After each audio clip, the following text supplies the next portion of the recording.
I'm just sitting there at the dinner table watching the footy, wherever I am, just talking back and forth to you this whole time. And it's too hot. All right. I'm getting rid of my pants. I'm sweating, Paul. He's taking his pants off. So they can't see at home. Paul can see it on the webcam. Sorry for the look, Paul. No one else can see this, but you can see it. I'm sorry. Look, it's actually on topic, Tim. Welcome to Onboard For Delivery. Because we were sending voice messages back and forth, and every now and then you just put a little bit of a fart into the message, hoping that I'll either won't notice or hoping that I do notice. And I noticed this one time, and I commented on your fart that you did in the message, and then you proceeded to discuss with me and explain to me on the art of the fart and how to do it through the messages so it doesn't distort on the microphone, and so the other person can hear it very clearly and very pristinely, which I did. And I must admit, Tim, it was a good fart, and it was very it didn't distort at all, actually, because sometimes when you do them, they can make that kind of, that distorting sound. Yours was just like a smooth. It sounded great. But maybe you could talk to the listeners, Tim, about the art of the fart. Well, I'm a bit offended, Paul. That sounded like a woman's fart there. Like I'd like to think that mine was a much more ballsy, manly fart, if you know what I mean. So yeah, you definitely want to make sure the microphone is the right distance, and you don't want the air pressure to cause like a shockwave on the microwave and distort it. So you want it to be as clear as possible, but also loud as possible. If you have it too far away, it's gonna be like, what was that?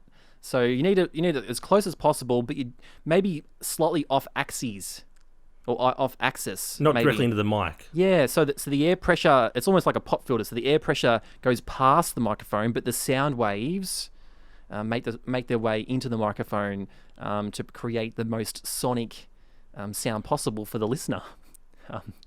You've had a bit of experience in this, Tim, have you? So, we are of course, a tech podcast, Paul. So when it comes to making fart sounds as most audible as possible, we're the best in the business, if you know what I mean.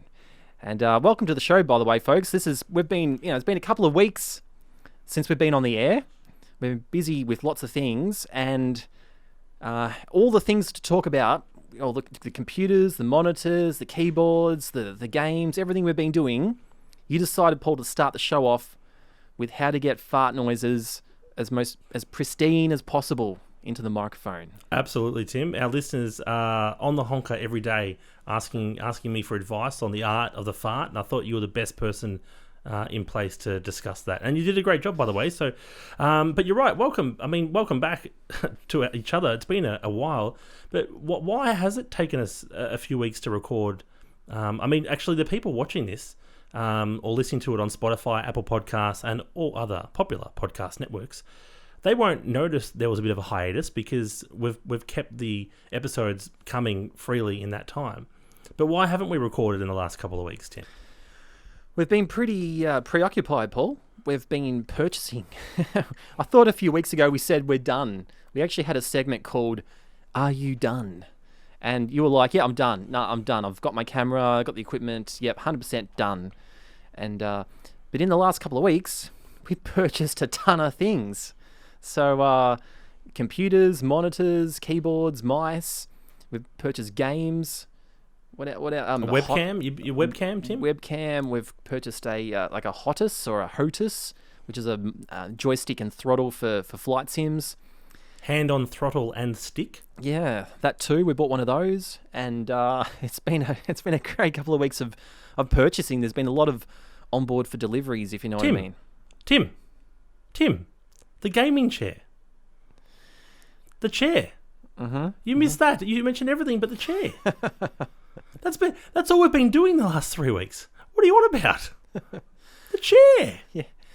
Especially considering I'm sitting on this wooden chair at the moment, Paul. This was developed back in the dark ages. So I hope you don't sit on the new chair, Tim, in your jocks like I'm witnessing right now. It's not a great look. The chair I'm sitting on right now, it's a fabric chair, and it just soaks up the stains, if you know what I mean, folks. This is Class 101. And so Paul was alluding, we have purchased a new gaming chair. So, Paul, would you like to explain to the good folks, our good 22 subscribers, would you like to explain to them what exactly is a gaming chair? Well, we have 22 subscribers on YouTube, but we do have listeners. I was looking at Podbean the other day, and we've got listeners in Albania, Canada, the US, Australia. We've got listeners all over the place. And but yeah, a gaming chair. So a gaming chair is pretty much just a chair that you can use for either playing video games or doing, in our case, doing video editing. But at the end of the day, a gaming chair is just a chair. But we call it a gaming chair because it sounds more cool. But in reality, I've got what I'm using mainly for my chair at the moment is just an office chair from Officeworks. And office chairs, they look good in some cases, and they do have that comfort factor. In some respects, they're too comfortable. When you're sitting in front of the computer doing video editing and things like that, you don't want to sink down into a couch-style chair. You want something that has a bit more support in the back.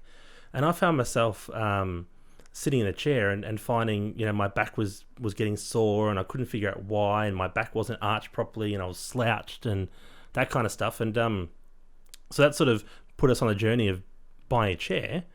But it seemed that pretty much majority of chairs that had that support and the lumbar support that we need for our back and the neck pillow, they tend to be gaming chairs. That was just the route that we took. And who wants a boring office chair when you can have a chair that looks good and feels good, that is durable, that will last, that you can look at when you walk past the room and think, yeah, I love that chair. That's why we've gone that route. And it just so happens that we got the same chair, and I had confirmation today that we are the first 2 people in Australia to own this chair, which is pretty exciting. So we'll bring that an unboxing or something to the channel shortly. But what's your thoughts, Tim? Well, for me, one of the high priorities with the chair was having something that looks very corporate, because I'm working from home. I've got like a IT office job, so I'm working from home, and I've got the webcam going, and you don't want some sort of quote unquote gaming chair, some immature, juvenile, RGB garish colours gaming chair, because that's not going to look very professional, is it, Paul, when you turn up to the board meeting? No, and yeah, of course, and we'll probably have some B-roll of the chair running behind this video so people can see what it looks like as you say that. Yeah. But that was one thing you said to me. You said, Paul, I need a chair that is, I think you used the term classy. You didn't want something too out there. You didn't want to be sitting on a Zoom meeting with superior people in your IT department and for them to look at this, chair that has, gaming stuff written all over it, or like those race car chairs that have those two, like the air filter holes at the back for airflow, and the big burly sort of shoulders. You didn't want, obviously, one of them. No. So we bought basically a chair made by a company that used to make BMW race car chairs. Yeah. And not only that, but it's a chair that's sponsored by a gaming company called Frantic.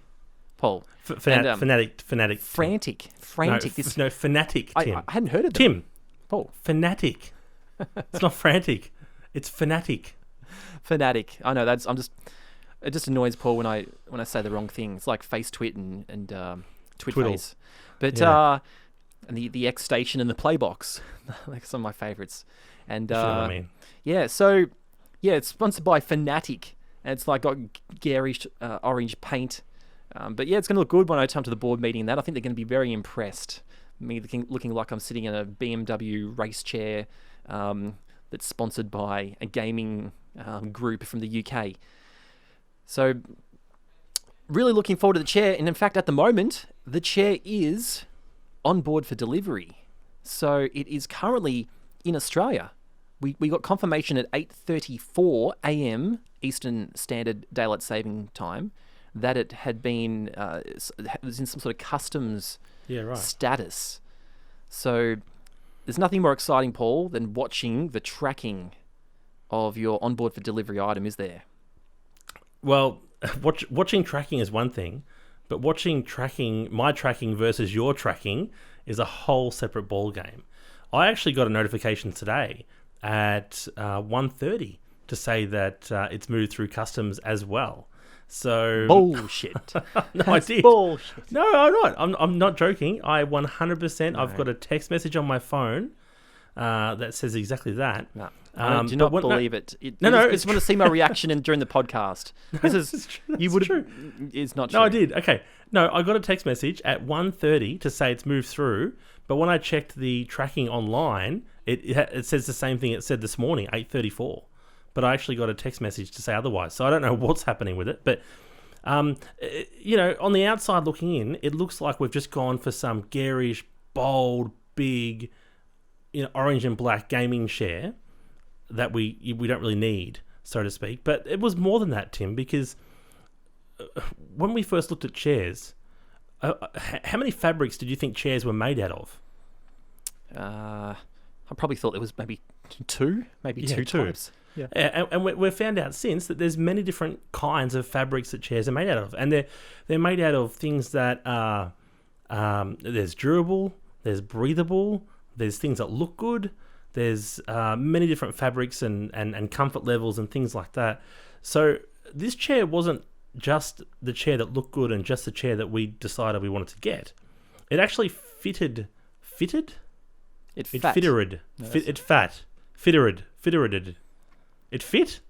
It fit our needs based on not only how it looks and how it feels, even though we haven't sat in it, but the fabric is what we really liked about this chair. Yeah, it's coming in PVC leather.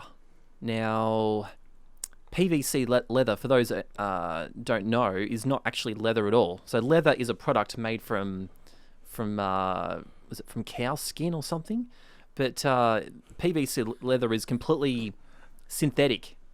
And there's another type of leather called PU leather, and that's not made by cows either.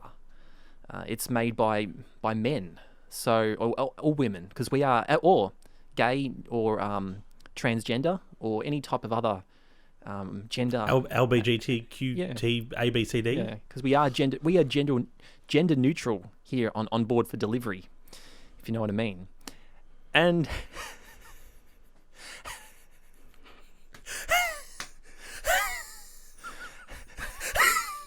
it's having a Dumb and Dumber moment, Paul. And so we're getting back to leather. So we're talking about leather. So all right, the PU leather, which is vegan leather. It's vegan. It's not leather at all. It's synthetic. So Paul, what are your thoughts on PU leather? PU leather is an downright scam. I'm telling you, PU leather. These companies should be something for advertising. Look, I think it's wrong. I think it's morally wrong to advertise, the word leather on a product that is not leather. That's the first mistake. And two, people think it's leather. In fact, before you did the research, and on board for delivery, we do the research so you don't have to, you found out that PU leather was not real leather. And then we also found out that PU leather is basically a time bomb. It has a distance at which it will last, and it's about 2 to 3 years. I think we found on average before it is destroyed, pretty much. So if you're buying a chair that is made from PU leather, you're pretty much giving yourself a 2 or 3 year chair. And when some of these chairs we're looking at were $600+ for a couple of years use, and that's not, it works perfectly up until 2 or 3 years and then it's breaking. It's a progressive fabric. It's going to get worse and worse and worse and worse and worse over time. And you brought it up that it's borderline a scam. Advertising leather that's not durable. In fact, the only thing it does is it looks like leather. So it gives people it's tricking people to thinking they're getting something they're not. And in which case it's not going to last. It's wrong. It's morally wrong. It's just, what do you think, Tim? It's a scam. It's a scam. It is, yeah. So we steered away from the PU leather. PU? We looked at real leather. The problem with real leather is it's expensive. And then we looked at fabric. The problem with fabric, two things. One is it's kind of mid-expensive. It's not as expensive as leather, but it's still not cheap. Yeah. and it just doesn't look good. So the fabric chairs just have this kind of like, they just don't look as sporty, especially, because you need a sporty looking chair for the board meeting. So and obviously they soak up stains, which can be a problem, if you know what I mean. So we found something in the middle, PVC leather, which is again not leather, but it's more durable than PU leather. Yeah, right. Kind of looks like leather, but it doesn't soak up stains, which is going to be quite handy, if you know what I mean. And so I'm nursing a semi-Paul for this chair, and you can tell because I can see. You can see I'm not wearing pants. I can see it's not so much a semi as it is, a 6x4 trailer, but it's not too bad. But look, when we're looking online, a trailer sounds all right to me, Paul. I'll take that any day. Not a semi-trailer. We were looking at originally we were looking at eWin. And we thought these eWin racing chairs were the best thing since sliced bread. I'm scrambling, messaging their company, asking for more of a discount just to give us a sweetener, get us a good price. They finally came through with the goods and said, look, you've got a podcast. We want to support you. Here's a big discount. And but then we just started looking into it and thought they just look like the same as every other gaming chair out there. They're uncomfortable. They're a premium price, and they only last for a couple of years. Years. I've dropped that a few times. I go somewhere and I'm not getting the service I need, and I just say, "Do you realize? Do you know who I am? Do you recognize me? Do you know who I am? I'm one half of Onboard for Delivery, the podcast that brings you news, reviews, tech reviews, and debates." And I don't know. Have you been dropping that, Paul, to people who've been saying like, "Look, do you know who I am?" When you go through police security. Yeah. No, absolutely. I actually send quite a few emails out and say, do you know who I am? And the response I often get is, no. Don't know who I am. Yeah. And so I have to send them videos of the podcast. And they usually reply with, in fact, they don't reply, to be honest. Well, we've got some exciting news, Paul, because we do. We did get a reply from an email. And we're not going to say too much about it. But all we can say is that Guido might be having a friend join us in a couple of weeks' time. A very distant relative of our Uncle Guido Jr. A very distant relative. So that could be really exciting. I think it's Guido's uncle, actually. But that's exciting. We got that. The news came through today. I shot you a message straight away to show you. I was so excited by it. But almost as excited I am for this chair that's coming.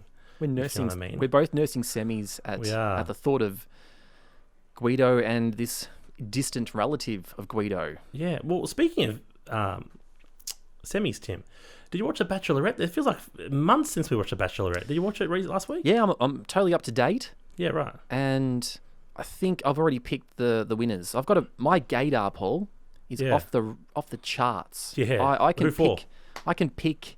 I know everything about the contestants. I can tell exactly who's who's swinging for whichever team, and I think I've picked the winners already. So I've got my is it gaydar? Is that the right term? Or, I don't know, but who are you picking, Tim? I've got someone in mind, but I don't know his name. I think because we watch the show religiously, so we know the names back to front. I'm just delaying things while I think about the names. Justin, Jason, Jack, Jorrance? Julie? No. It starts with J. Oh, are you talking about... Is it the guy that has been divorced before? No. It's the guy that looks rugged, and he went on the date with Ali. That's the one. Yeah. Is it J? It starts with J? Yeah. J. Yeah, Geordie. I don't know. Jordan, I know. Yeah. Jared, Ginger. I can't... It's... No, Jericho? No. Jabolski. There's a guy, Tim, on there, the long-haired guy. Next time you see him, just off subject, there's a longer-haired guy with a bit of a beard. He looks like Patrick Dangerfield, but with long hair. Next time you see him, I guarantee you'll notice that. I'll look out. The guy looks like Paddy Dangerfield with long hair. I'll look out for it. And what do you think of the sisters, Paul? You've got Ali and Becky. Which one would you choose if you were a bachelor, which you're not? And no, you know what though? I've had this discussion many times before. When Ali was on The Bachelor with Matt last season, or the season before last, I thought she was really down to earth, really pretty, natural. I really liked her. But to be honest, I actually don't mind her sister. I think her sister's a bit more country sort of girl. She's a bit more less made up, I guess you'd say. Less, what's the word? A bit rugged around the edges. I don't know. I actually quite like her, to be honest. I think I would go for her if I was in the house. Yeah. Over Ali. Yeah, my initial thoughts were Ali. Just thought she looked a little bit better. But then I'm a bit the same. I'm starting to swing for the other side, if you know what I mean. Yeah. And it's a bit like the lenses. I prefer the more the higher focal length. So Ali's probably a 25mm, whereas Becky's more like a 28mm. So I'm liking the 28mm a bit more these days, Paul, if you know what I mean. Yeah. Well, look, speaking of 28mm, Tim. We're all fans of Survivor here at Onboard for Delivery. I've noticed you've got a Survivor top on, the Golden God, in fact, Dave. But speaking of Dave, he's actually on the next season of Celebrity Apprentice that's airing soon. It's going to be insane. Awesome. He was a great character. Yeah. So good segue, Paul, from all the gay talk to David, the Australian supermodel. Yeah. the guy that wore a leather jacket into the jungle. Because he was more interested in how he looks. But he turned out to be a great Survivor player, and he's pretty intelligent, so I reckon he'll do pretty well. He'll do pretty well on The Apprentice, although he's very good at scheming and lying and cheating and stealing. So I guess that's the type of thing you need in business, I guess. So I'm glad because he's been on Survivor twice, and we loved it. But if he's on again, it's kind of the same old, same old. It's kind of a similar show, but different vibe. I'm looking forward to it. The Masked Singer's going to come back on. There's so many shows that are coming back in 2021. It's going to be a great year for Australian television. Yeah. And I heard a rumour that Bella is going to be the next Bachelorette. So, but I thought about this, Paul. So let's say that they sign her on to be the Bachelorette, so probably in 2021. But does that mean she's just not allowed to hook up, not allowed to get into a relationship between now and then? It just seems no, it doesn't. Weird. It just means that she has to get out of the relationship before the show starts. Remember, Lockie was dating Brooke from Survivor, and then they had a trip to Bali planned, and then he broke it off with her, and then went into the house, and then met with, eventually ended up with Irina. Brooke is way better than her, nicer, better looking, more down to earth. So no, she doesn't. She can be with anyone she likes. But to be honest, I think if you know you're gonna go on this show, you probably wouldn't put yourself out there as much in a relationship sense. Maybe, I don't know, but that's exactly. I'm off Bella. I don't like Bella. Yeah, but that's exactly the time you'd meet someone when you just say, "Look, that's it. I'm done. I'm done with women. I'm swinging for the other, whatever." Yeah. But it'd be interesting. Yeah, Bella, she was a bit crazy, but I reckon in their defense, imagine going on a date, having the best date of your life, and then that person's just off on another date later that night with somebody else, and then you don't see them for 4 days. Imagine what that would be like, Tim. Yeah. What are you getting at, Paul? Nothing. It's just I don't know what I was getting at. So you're recording this. Hold on, wait. So you're recording this on your new PC? Do you just fart then, Paul? No. I was trying to, because when you do the editing, you'll cut that little bit out that made no sense. Oh. So I was just restarting. I just heard a pause, because usually when there's a pause after you're talking, you're just like, 1 second. Okay, yeah, back again. I'm like, I don't often do that anymore. I don't say 1 second. I just do it. But you're recording this on your new computer, which has, I don't believe that was here for the last podcast. Yeah, so thanks to Phil. Shout out to Phil, who helped me build this new computer. So it's finally up and running. There's a few little scares along the way with Windows not working and things restarting non-stop and all these crazy things. But yeah, finally got it up and running. So yeah, it's a pretty powerful little beast. So this is our first podcast on the new computer, and we're doing this in 4K. Now that we've got the extra power, we're doing this in 4K. So yeah, this is pretty good, Paul. It should look great.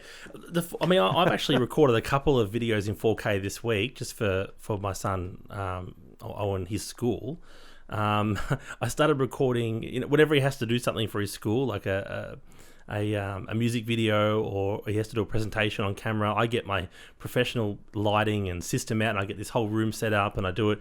And we did that last week, and I recorded a couple in 4K. But then the teachers came through and said that kids aren't allowed to use professional equipment anymore. Because, I don't know why. I think it's an unfair advantage to some of the kids, but that's beside the point. The point I'm making now is that you were gobsmacked with the quality of Owen. And you couldn't figure out whether it was just the fact that he was young and vibrant looking, or whether it was the 4K. And you were just looking at it going, I don't get it. Is it good, or is it because he's so young and pretty? So I don't know. But the quality, it's like he was right there on the screen. Yeah, the quality is great. But just getting back to that, Paul, are you telling me that the teachers are not letting you use good quality? They're artificially making sure that you use worse cameras than you've got to make it fair for other kids. Paul, I think so. Paul, wait.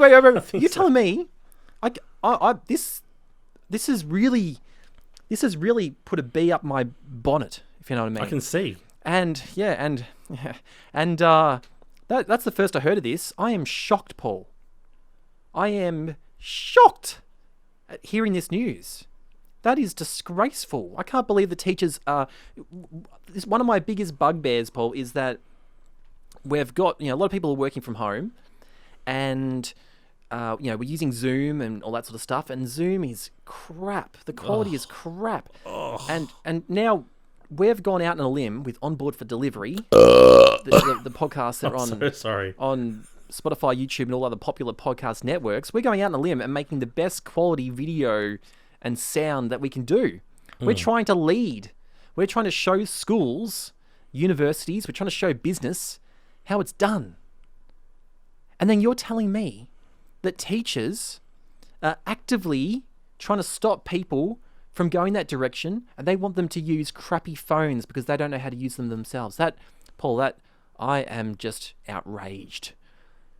Outraged at that news. I am fuming. I am that really annoying. I'm serious. Like, people think I'm joking. This is me angry, but I am seriously upset. I'm what's the word? I am just emotional, Paul. This is I'm not happy. I refuse to let teachers or anyone try to make the quality worse. What do you think, Paul? I'm outraged. What's going on? Well, I think I don't know what the standpoint is, but I know they were specific about no special effects. Use your iPad, things like that. So we ended up having to record one of his things on the iPad, and it was terrible. The actual content was good, but the fact that we couldn't do the editing that we needed to do and that sort of stuff. But it's not just the school, Tim.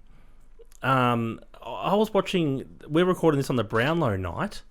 For the AFL Brownlow medal, and Gil McLaughlin was talking, the CEO, and as he was talking and his mouth was moving, they hadn't synced his actual sound up properly, so his voice was moving and the sound was following behind, and they obviously need some advice from us as well. I don't think teachers should be stunting the growth of kids and what they want to do and what they want to use. I think let every kid use what they can. It's not about the kids, Paul.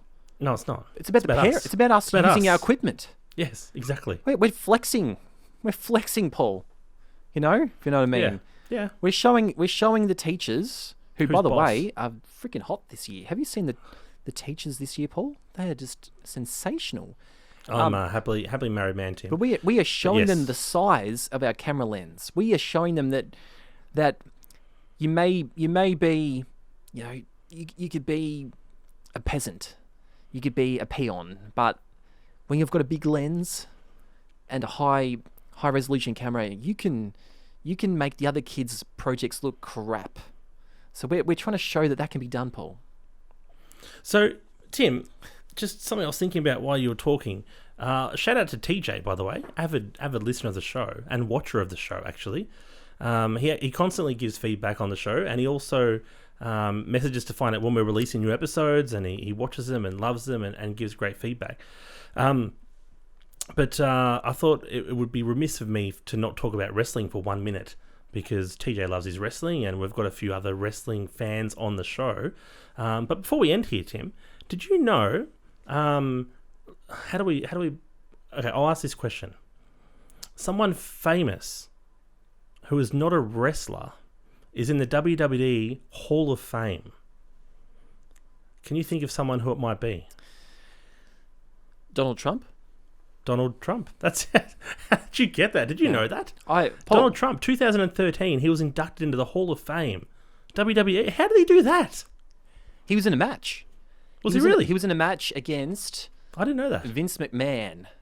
Oh, no, I did know that. I did know that. The loser of the match, got their head shaven, and we know Donald Trump's famous for his wavy locks. Oh, yeah, he would have won. And he ended up winning. Yeah, so yeah, well, Paul, I'm surprised that you didn't think I would know the answer to that. I'm a huge wrestling fan. Well, at least you pronounced his name right this time, Tim, instead of Razor Ramon and all these other people that you don't pronounce their names right. So at least you got this one right. You didn't call him Donald Trump. And Vince McMahon, so I got that one right as well. I think I had to think about it before I said it though, because I'm like, TJ's gonna be all over this. Do you remember McMahon, do you remember when we used to watch wrestling? There was that period of time where you weren't sure if Vince was actually the owner or the boss. It was kind of like, is he an actor or was he the real owner? But now that we're older, it's obvious. But back then, it was you weren't quite sure. Yeah, it's pretty cool having your boss wrestle and you can beat your boss up. And that was the angle back with the Stone Cold days, because basically Vince was like trying to get rid of Stone Cold, trying to get him out of the WWE, and Stone Cold would just be a rebel and do what he wants, and he'd show the boss where to go. And that people could just relate to that. So that was the whole angle back in the late 1990s. Would have started around 90. Oh, gee, TJ, where are you? I think Stone Cold. He's yelling at the screen right now. His era started around 1997. King of the Ring, I think it was, when he said the whole Austin 316. So 1997, King of the Ring. Wrestler. 97. Yeah. 96, 97. I think it was 97. Could have been 98. I think it was 97. And then Austin just took off, and he's one of the biggest wrestlers of all time, and so that was the whole storyline back in that era, that Attitude Era, if you will. So great times. That's one of my the Attitude Era. It's one of the best eras of wrestling. You had the Golden Era with your Hulk Hogan's, your Randy Savages, and so forth. Then you had the Attitude Era, which was sort of the late 90s. Early 2000s, and now it's become a little bit more family oriented. You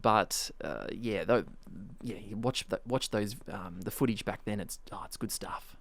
Good stuff. I love it. I love it a lot. I like it a lot.